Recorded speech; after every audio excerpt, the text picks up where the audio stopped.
Hello, everybody. I'm Evan Kamikow, and this is The Toss-Up. Each week, join myself and an expert line panel to dissect the latest sports news from some of the nation's most elite college programs here in Bloomington to the biggest stadiums and stages around the world. Stick around because we have a great show coming up on The Toss-Up.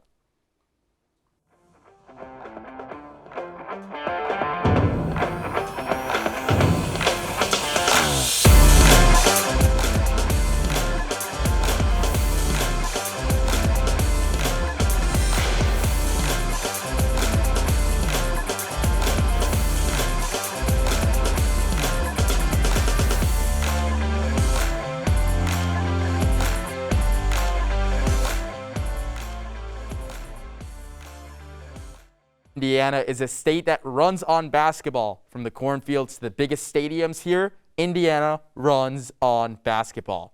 This year at IU, both the men's and women's teams have a ton of hype behind them.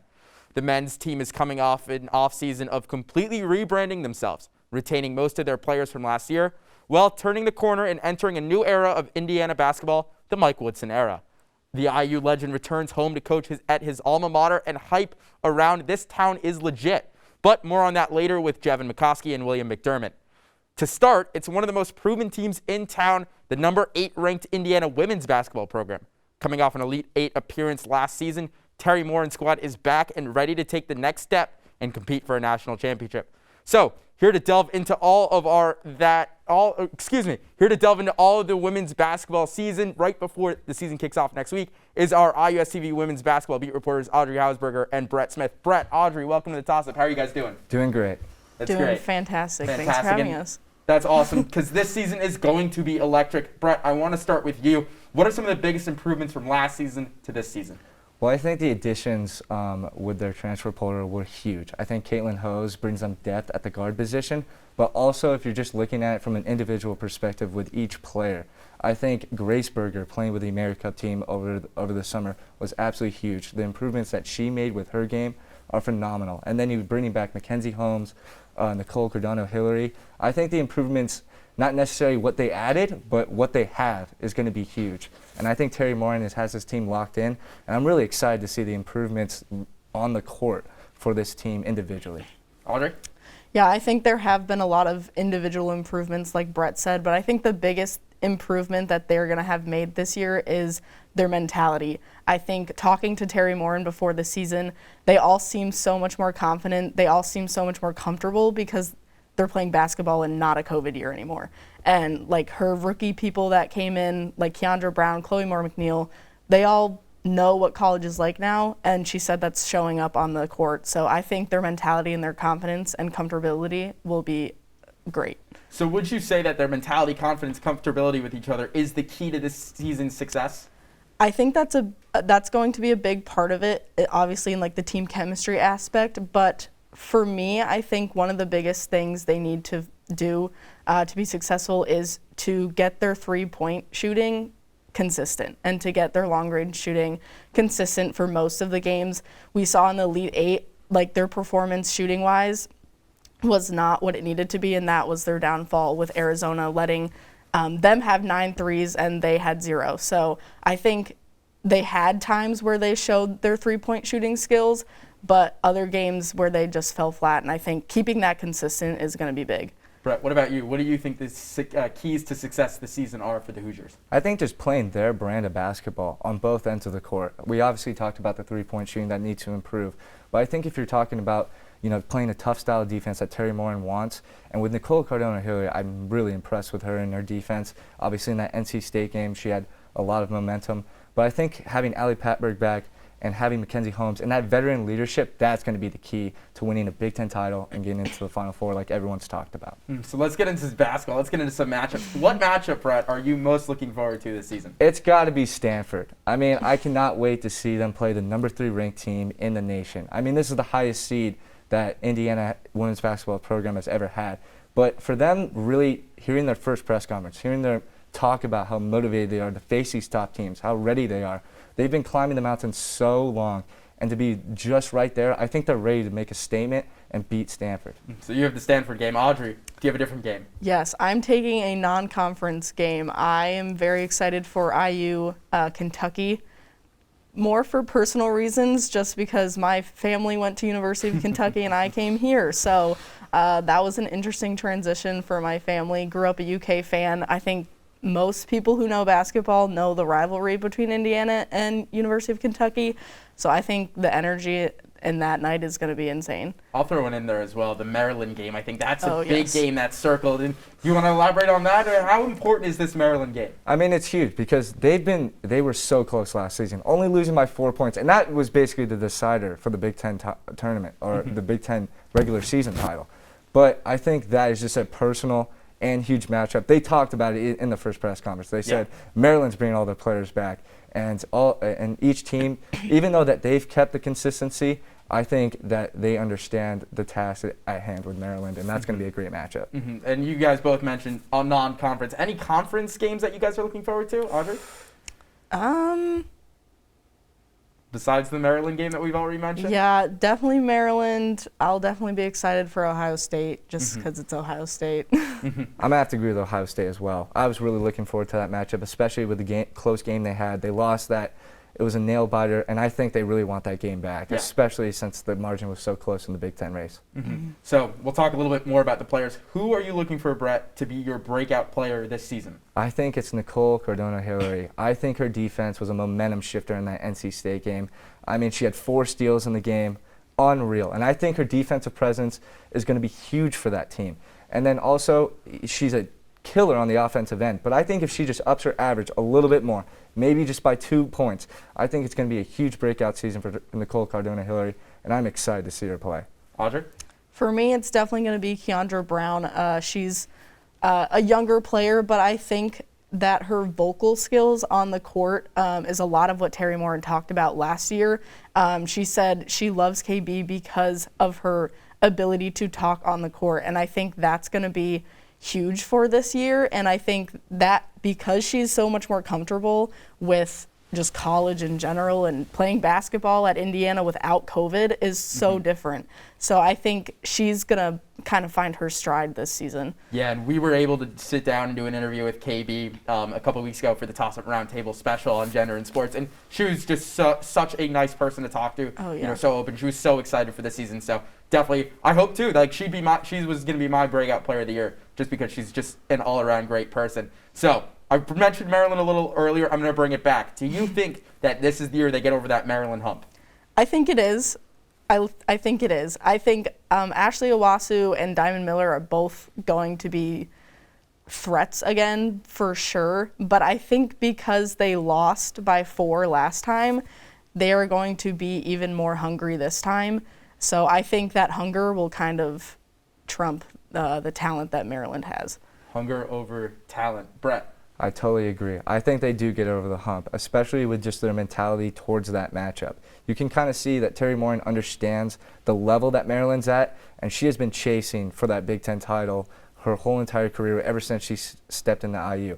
So I completely think that they'll get over the hump this year, especially with how close the game was. And the season hasn't even started yet. And there's a lot next week, but sorry, did I cut you off earlier? No, you're good. You're good. I thought I did for a second. We are perfect. Season's about to get kicked off. I mean, it's way too early to do this, but we're on the toss-up, so we're going to do it anyway. What are your NCAA postseason predictions? We'll start in the Big Ten tournament. How far of a run there do you see the team having? Okay, I think they make a far run. I think they win the Big Ten tournament. I'm going all the way with this team. I'm just going to say it right now. I think this team is going to make it to the Final Four, and I think they're going to make a run that's going to be memorable because I just think they're too motivated. I mean, from what they tasted last year, and then even to losing to Michigan State in the Big Ten tournament, I feel like they're so motivated and they're ready to make a run. And I have high expectations, but who doesn't? So you have them winning the Big Ten tournament. We'll get back to the NCAA. Audrey, where do you have them in the Big Ten tournament? I don't have them winning the Big Ten tournament. I would like to think they will, but I think they'll definitely get further than they did last year. I think last year was a big upset, and we saw Allie was very emotional about it. So I think they will get to the championship game. I don't think they will win it. Okay, so championship game. What about the NCAA tournament itself? How far do you see an Indiana run this year? I think they will get to the Final Four. I think, again, their hunger is going to be insane, and I think Allie Patberg has been here for so long. She's going to want that bad, like really bad. So I think she's going to be a great leader for them in that. And all of the starters have already played in a tournament together, seen what they can do last year, and they're all collectively going to want that Final Four. So you have Final Four. Yeah. Brett, are you going to say national championship? Because I really hope you do. I'm saying national championship, 110%. Well, no, not 110%. There's obviously going to be peaks and valleys in the season.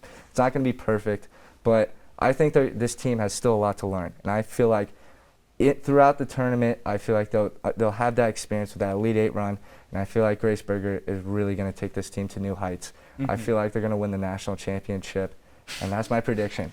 I mean, if it's correct, then I'm a legend. If it's right, we'll look back in the spring. We'll post this on all the social media. Exactly. Because our other show from last semester on the MLB just ended, and Justin Berger predicted correctly, and Josh Bodie predicted correctly that the Braves would win. So you got a lot to live up to. Exactly. We just got predictions right from last semester. So we'll circle back to that. But the last question I want to ask you guys before we head to break is what does it mean that Allie Patberg's back for yet another season?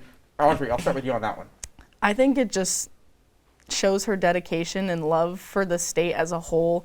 And I even asked her a question about this being her last season in preseason, and she started crying. So it obviously means a lot to her, which I think means a lot to the fans to see how emotionally invested she is in this team and in this state, in this sport. I think it just shows her level and dedication to the sport. I mean, you saw at Hoosier Era, the way she got kind of emotional, but her motivation to bring a national title to not only the school but the state as well is huge. And I just think that's going to really be super important for her. Well, guys, thank you so much for joining us on the show today. You guys, everyone at home can keep up with them for all things this season. And coming up after the break, we alley-oop over to the men's basketball team. We'll be right back. Hello everyone, I'm Kevin Vera, the host of our new show, Coffee, Cream, and Crimson. It will air live Thursdays at 10 a.m. Eastern on WIUX 99.1 and be posted Friday mornings on IUSTV YouTube and IUSTV Sports Instagram pages. Tune in for your weekly cup of IU sports, news, stats, and headlines.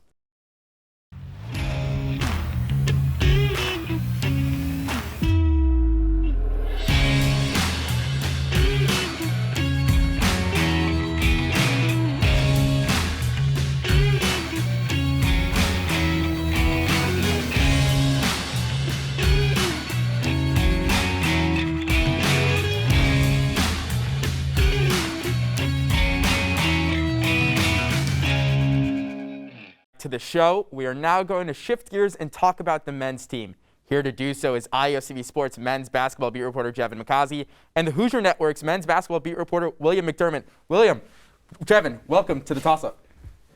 I'm happy to be here. It's going to be awesome. Yeah, excited to talk hoops. Yeah, let's talk some basketball. I mean, I've waited we're almost done to the year. Let's talk some basketball. Crept up on time. us too. It's about that time. Crept up on us. All of a sudden, it's on Tuesday. Out of nowhere it came. We're in football season now. Right. We're talking about basketball, so let's get right into it. Jevan, I'll start with you. What are you most looking forward to in year one of the Mike Woodson era? It's something that we've already started to see a little bit, and it is just the change in culture. Not even, I don't know if change is the right word, but it's getting back to what Indiana basketball used to be. I think the last 4 years with the old regime with the old coaching regime, you kind of got lost. The Indiana Hoosier, the model just kind of got lost. And I think Mike Woodson's doing a great job. I mean, even this weekend, Coach Knight's going to be back in Bloomington. I know we got him back a couple years ago, and that was what it was. But I just think the history of Indiana is starting to come back, and the culture is starting to come back, and you can really tell that these guys like each other. And not that they didn't previous years, but being around them, you can just tell they all genuinely want to be around each other, and that's just going to, move over onto the basketball court and just look even better whenever time comes to play some ball. William? Absolutely. I just think the culture change that this program has undergone since the hiring of Mike Woodson has just been incredible. I mean, under the 4 years of Archie, I didn't remember anybody being that excited about Indiana basketball. Now heading into this season, loads of expectations, and Gemma mentioned it, just the hype around the program, and all these guys like each other. They said it themselves in the pressers. It's just, I'm really excited to see this team work and get back to the culture that Indiana has had in the 20th century and early 2000s, and even under Tom Crean. But I think just getting back to the roots is just where you start. And that's been something that you see over and over again in these press conferences. It's it's not about Indiana now. It's about, okay, yes, it is about Indiana now. It's about the future of Indiana basketball. but it's paying respect to the past that I think Absolutely. got missed in the Archie era, and that's Absolutely. when Indiana really lost its identity. Was when the history of Indiana basketball is so great that you cannot forget about it, and that's where all the problems start coming in. Is if you say, okay, the past is the past, but you got to honor the past, and I think that's what Mike Woodson's doing by bringing back all these coaches. Dane Fife is now here. You have, Isaiah Thomas was at Hoosier Hysteria. Right. Bob Knight's going to be at Hoosier Fan Fest this weekend. It's a big difference, and even back then, they didn't like each other in the Archie Miller era. The team itself had issues. There were issues with Romeo and Al. Romeo left. The team sort of bonded, but even Trace and them said they weren't that close before this season. Right. So, William, what improvements should we expect from Indiana this year? Well, number one, they've got to shoot the ball better. Over the past 4 years, that's something they never did well. And it's getting to the point where if you can't shoot the ball in college basketball, you're not going to win games. And I think they've added some transfers that will make a key difference. And Tamar Bates, the freshman, was a huge get for Mike Woodson. And you mean Logan Duncombe as well coming into the freshman class. I also think, being able, in the past few seasons, we've seen them, once they get down in a game, they kind of just roll over. I think I'd love to see this team, scratch and claw for a win, come back in a game, show some fight. That's something under Archie we never saw. Jevan. Yeah, and I mean, to your credit, the three-point shooting. I mean, you bring in transfer like Miller Kopp, Parker Stewart, Xavier Johnson. Those three alone are going to bring in a wave of shooting that this program has not seen in recent years. I mean, our best three-point shooter was Al Durham before he transferred, and even then, I mean, that's a 34% career three-point shooter. Like you mentioned, in today's not even college basketball, just today's basketball in general, if you can't shoot the ball well, you're not going to be in a lot of games. Threes are obviously worth more than twos, and a lot of threes are being put up now. So the biggest change that we need to see this year is the three-point percentage coming up, and I think Miller Kopp is going to be the guy when it comes to that. It's what he did at Northwestern. I expect him to do it here. And like I said earlier, guys like Parker Stewart and Xavier Johnson, even Rob Finney, expect him to shoot the ball a lot better than he has in the past as well. And another thing I want to bring up is free throws. A big issue for Indiana basketball during the Archie Miller era was the fact that they just couldn't hit a free throw. It felt like, you bring up a great point. How do you scratch and claw your way as you get fouls, you get to the line, you get those easy buckets? A free throw shouldn't be missed, and they should, I said this last year, I'm going to say it again. Mike Woodson has them staying back and shooting free throws at the end of practice. That's how you improve. You continue to do it, and that wasn't there last year. They are free throws. Yeah. Let's go. We have to shoot at least 80% from the free throw line. And if you're not shooting 80% from the free throw line and you're not shooting the ball well in general, you're not going to be in a lot of games. Indiana was never the feisty team that Archie Miller advertised, and that's just how it was. And I think under Mike Woodson, they want to be feisty. They want to get after you on the defensive end. And this is obviously a defensive, strong-minded team, as that's where they were the past few years. Well, and the three-point shooting, like we talked about a little bit earlier, it's only going to open up Trace more on the inside, and that plays into Trace getting to the line and knocking down his free throws, because I think it was last season he attempted the most free throws in college basketball. He obviously didn't shoot the best percentage, but if he's going to get to the line that often, he's going to have to knock them down, and that's a recipe for success for IU. So you mentioned the threes and the defense especially. Is that how Indiana can get back to this Indiana identity that they were so strong with during the Bob Knight era, and again early years of Tom Crean? Is that defense the Indiana mentality that they have to go find? Well, yeah. I mean, defense wins championships. It wins Big Ten championships, and it wins national championships. So it's going to start on the defensive end. That's going to get them to run in transition. And Trace is a big, but he can also run the floor very well. He's fast enough on the floor, and he can get up and down very well. And the defense is going to lead to the offense. And like I said, if you don't have a defense, you're not going to win. You're not going to win the national championship. You're not going to win Big Ten championships. So that defense has got to be the first thing. And Mike Woodson has touched on it. In his press conferences, he said the first month and a half they didn't put any offensive sets in. When they went to the Bahamas, there was no offensive sets to run. They just focused on defense for the first month and a half, 2 months. And now, just recently, are they starting to put in offensive plays. So look for this team this year to be able to get the stops when it needs, and maybe not even get into those positions where they have to fight and scratch and claw their way back in. Obviously, it's going to happen in some games. You can't play a perfect season. But look for that defense to be elite this year. And look at the – sorry. No, you're good. Look at the guys they added this offseason, Miller Kopp, Tamar Bates. Those are guys who are long. They're good on the perimeter, and that's what you need, especially defensively in college basketball today, and they both can shoot.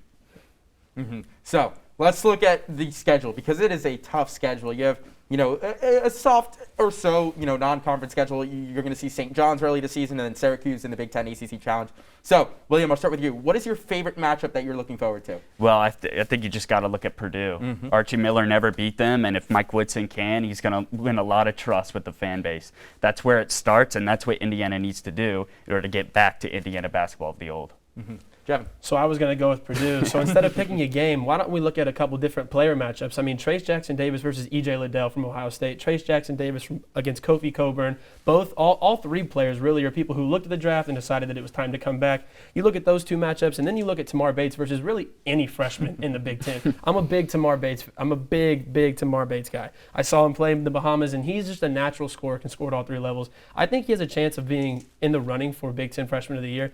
So I would like to see him versus any other freshman, and he kind of plays with a chip on his shoulder. So I think that that's going to definitely come into play whenever he plays against these other players. So you'll go the way I heard it, Ohio State, Indiana, Yeah, but focused on the players, of course. Obviously, I mean, when you play in the Big Ten Gauntlet, you're going to play against these other Right. great teams. You're going to play against Michigan. You're going to have Ohio State. And I mean, we've seen 7 teams, 8 teams, 10, all the way up to 10 teams potentially make it into the tournament. So you're going to have those games. Obviously, there's the Purdue game, of course, and we need to beat them. We haven't done it in, like 25 years, it seems like. But no, yeah, obviously there's those matchups. But I like to look at the player matchups a little bit, too. And the player matchups are so great. So, and the one you didn't mention, but you mentioned Michigan, it's, Hunter Dickinson against Trace Jackson Davis. That's going to be such a fun matchup. Absolutely. That's the one game that I'm looking forward to. I kind of look forward to it every year. My dad's a big Michigan fan. So, I love seeing us against Michigan. And also, I like seeing Indiana against Iowa as well. Iowa's been a very good team in the past in the Big Ten. We haven't had a ton of success against them. We've been able to take them down the wire, steal a game or two the last couple of years. Last year, yeah. But, last year. This is, those are matchups that you just get excited about. Yeah. I think there's just a lot of hype behind Indiana basketball. And we'll look at players. Jevan, who is your prediction for breakout player this year? I mean, please, anyone but Tamar. You can say Tamar Bates. Okay, but then say pick another Tamar, player. I'll say another one. But again, I mean, I have to just explain it a little bit. I mean, going into the Bahamas, I was full on set of watching Trace. Let's see if Trace can shoot not the three ball, but see if he attempts a jumper here or then. And Tamar Bates just completely took away me wanting to watch Trace. Trace obviously played well, but the way Tamar can score the ball at all three levels, get to the rim, mid-range, and shoot the three ball, and then we talked about earlier, free throws. He does a phenomenal job of knocking down his free throws. But the way he scores the ball as a freshman, it just doesn't remind you of a natural freshman. And that last year of his senior year playing at IMG obviously helped. I mean, that's basically college and high school, being able to play for his first year.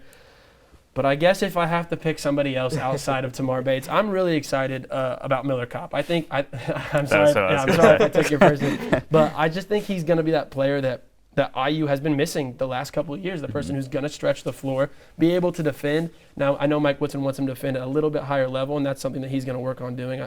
Coming from interviews and stuff like that, he's definitely said that he wants to work on his defense. But I just think someone that's going to be able to stretch the floor like him is going to open up Trace's game immensely. I said it a little bit earlier, but anybody who can stretch the floor is going to be able to open up that inside a little bit more, and that only makes Trace a lot more dominant. So, right. Since you said Miller Kopp, I'm going to go with another transfer from Pitt, Xavier Johnson. Yes. You need a guy. You need a guy who can get up and down the court, can spread the floor. Obviously, he has an issue with turnovers. He started in the Bahamas, and he's shown improvements, especially on the defensive end. And if he can shoot the ball, he's going to be the starting point guard for this team. He's got that experience. And he can average 10 and 10 points, 10 assists. He really just gets after you on the defensive end as well. Great stealer, can really, get in the backcourt. I think he's the guy you look for, and especially with this point guard battle we've got going on, I'm just so interested by it. You got Christian Lander heading in for a big sophomore season after a relatively disappointing freshman year, and then of course you got the vet Rob Finney. Yeah, I just wanted one thing about Xavier. Watching him in the Bahamas, I have never seen somebody watch basketball live move as fast with the ball as Xavier does. It's honestly, it's remarkable how fast he gets from one baseline to the other. Like you mentioned, the turnovers come from that, but if you're going to have somebody who can push the ball that fast, good things are going to come from it. And the way he worked the pick and roll with Trace was phenomenal as well.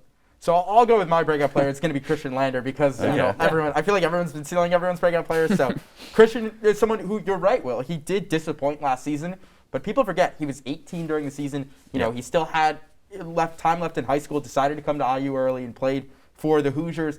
Wasn't as successful as I think many fans wanted to see. But you're going to get that. He's a young guy. He's just coming in. Now this is year 2. Yeah, it's year 1 of, him in this new Mike Woodson system. But year 2, I think he knows college now. He knows the game. He knows how fast it goes because each level gets faster. You see that in any sport that you play. So I'll say he takes a big step up this year, really solidifies himself. At the point guard position, I think you know, he won't really start over Xavier Johnson for a little bit, but he'll be right in the mix towards the end of the season. Yeah, I mean, in IU Basketball Media Day, he even spoke about his struggles last year, and he credited going into this year that he's just a much more calm mindset. He believes in himself. That confidence is building back, and I think that's a credit to Mike Woodson and coaching staff, just building that confidence back up. So I agree with everybody here. I think all these players are bound to have great years, and I'm obviously rooting hard for Christian Lander as well. Yeah, and that's the tough thing is we hope all these players are going to have breakout years. We're going to say it, but you know that's my thing about the Mike Woodson era is people get very excited, and I think that everyone needs to take a step back, in my opinion. And I think that they're going to be good. There's hype around this team. There's a buzz in Bloomington. Everybody can feel it who's somewhere near the team, or even if you're friends in class and they're like, oh, ready for the season? Like, everybody is ready. But just lower your expectations a little bit. You know, this is year one of Mike Woodson. Juwan Howard at Michigan. It's kind of the same idea, is that Juwan Howard at Michigan, it worked. He did a great job. He took that team and, you know, continued to build off the success of John Beilein, who came before him. And I think with Woodson, yes, there's a lot of high expectations, but you know we just need to reel that in just a little bit because he's saying the right things, he's doing the right things. It looks like the team is ready, but you just don't know because he's never coached in college before.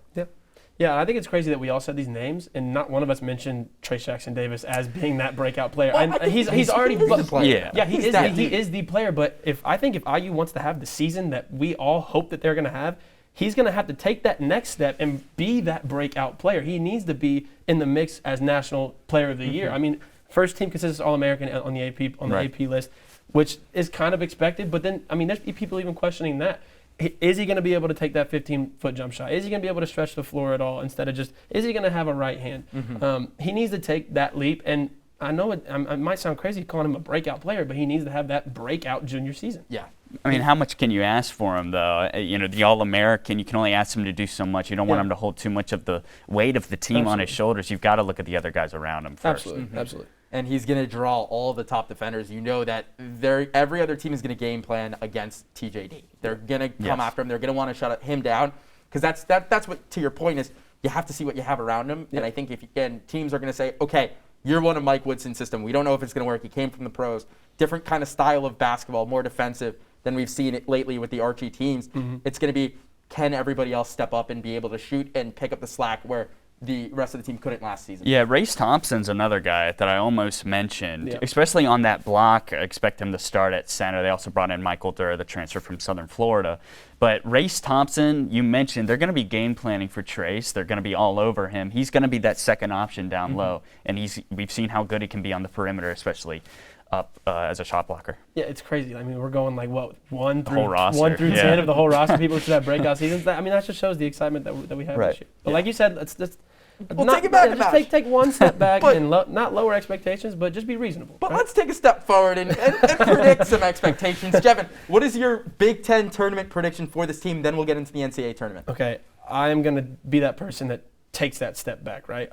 Obviously, we want to compete for the Big Ten, but I think if we are anywhere in that 5 to 7 range when we look at the end of the season, I think you have to look at that and say, okay, that's a successful season. You look at this entire conference, and like I mentioned before, you have anywhere from 7 to 10 teams a year that make the tournament. So you look, I mean, we have Michigan, we have even like a Michigan State who struggled last year, but you can't really expect Tom Izzo to have 2 years where he struggles back to back. You have Ohio State, you have other teams like Purdue who's supposed to be really good this year, who I think is Nebraska as well, who could take a step forward. They just got a 5-star recruit as well. Yeah. So, I mean, you have all these teams. So if you look at the entirety of the Big Ten, if we can somewhere find ourselves in that 5 to 7 range, and who knows, maybe even a little bit higher than that, I think you have to look at that year and go, okay, that was a successful season, especially in the first year under Mike Woodson. So you have him winning at least one game in the Big Ten tournament. So we'd say like quarterfinals. If we're looking at the tournament, I mean, I expect them to compete. I think anybody in that 1 to 6 range is going to be able to compete. And if you see, you're not going to want to see any of those any of those teams in the tournament because they can make a run and win the whole thing. Well, yeah, I expect the top half finish. I don't expect anything crazy. I don't expect them to win the tournament at all.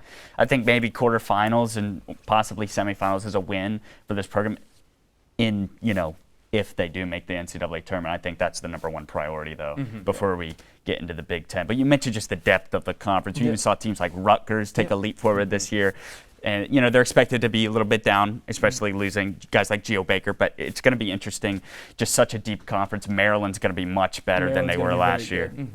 I think I'd agree with both of you. If Indiana finishes in that 5 to 7 range, it's successful. And if we win one game in the Big Ten tournament, it's a big win for the Mike Right. Woodson era, Yeah. and it's a big stepping point and starting point for them to say, okay, we won one game, which Archie was barely able to do, which was win a game after that, like 10 to 14 play-in games. But I think that 5 to 7 range is exactly where you need him. So, what seed do you have Indiana potentially being in the Big Ten tournament, and how far do you have them? This will be the last question before we let you guys go. Ceiling 6 seed, floor 11 play-in. That's what I have. I know that's a super wide range. Yeah. But but somewhere in the middle there, I see them fitting in. I maybe see them winning one game in the NCAA tournament. I think bottom line, they've just got to make the tournament. Yeah. That'll make fans happy. That's all you have to do, especially with the way the past few years have been. See, I mean, obviously people want to see us make the tournament, but I think even if we don't have that moment where we go, we saw that the last couple of years. Yeah. I think fans will be happy. But obviously, let's make the tournament. I think we're going to be a 1 seed win the whole thing. No, I'm just kidding. I definitely see us. Maybe next year. I see us in that 6 to 8 range as far as seeding. I don't think we'll fall into a play-in game. I think we will have success this year. I mean, we have the maturity that it takes to play deep Right. into March. So I think that 6 to 8 range, and I think we can win. I would say the seed. Wow, this is tough. Maybe round of 32. Well, let's get there and let us in, and we'll see what happens. Right. Right. You get in, anything can happen. So as of right now, Joe Lenardi has us in the ESPN way too early bracketology as a 10 seed. I like that. I think they were about a 7 to 10 seed in that range. Yep. A 6 seed would be great. 11, playing. You guys were fluctuating Let's just everywhere get right in. now because we don't know. It's too early. Let's just get But in. if I had to make my way too early prediction, we'd be about an 8 seed. I think we could potentially upset a 1 seed. I'd say ceiling for this team is Sweet 16. Floor is unfortunately the NIT. But last question before you guys go. Wow. Floor, because that's going to be your floor for any Right, team. yeah. So and especially in such a deep conference like the Big Ten. True. How excited are you guys for the season with a full house of fans and everything? What does that mean to you guys? I mean, I got to cover games last year and be in the arena while nobody was there, and it just wasn't what it was supposed to be. And that's almost what I'm most excited for, is to be back in Assembly Hall and just have the entire crowd going, bonkers, and letting the team be able to build off of that. That's what I'm most excited for. And, like I said, let us in. Let's see what happens, right? Yeah, I've actually never been to a basketball game in Assembly Hall aside from Hoosier hysteria, if that counts. Wow. So I'm just super pumped. I just think it's going to be awesome. You mentioned just the fans, and on Tuesday against Eastern Michigan, it's going to be a great atmosphere, no matter who they play this In the year. Bahamas, 250 people, and they Exactly. fed off of that. So when Yeah. you fill 16,000 people into the Assembly Hall, it's gonna be nuts. Jevan, William, thank you so much for joining the show today. And that's going to do it for the show this week. Be sure to continue the discussion and follow us on Instagram at IUSTV Sports and on Twitter at IUSTV Sports. We're always looking for ways to improve the show, so feel free to give any suggestions and ask any questions you might have via social media. With that, there's one thing left to do, so toss it up, find out if we'll catch it, and we'll see you next week.